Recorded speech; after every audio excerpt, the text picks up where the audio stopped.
কোন রাজনীতি বঙ্গ বিজেপিতে অনুপ্রবেশের চেষ্টা করছেন বিরোধী দলনেতা শুভেন্দু অধিকারী?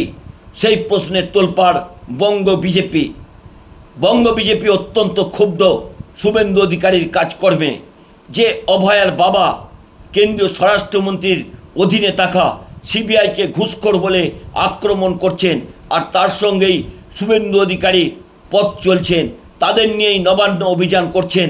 তাতেই ভারতীয় জনতা পার্টির বঙ্গ নেতৃত্বের পাশাপাশি কেন্দ্রীয় নেতৃত্ব অত্যন্ত ক্ষুব্ধ। অভয়ার বাবার যে বক্তব্য সিবিআই আধিকারিকদের সম্বন্ধে বলেছেন, তা নিয়ে কেন্দ্রীয় স্বরাষ্ট্রমন্ত্রীর কাছেও রিপোর্ট পৌঁছাতে চলেছে বলে সূত্র মারফত খবর।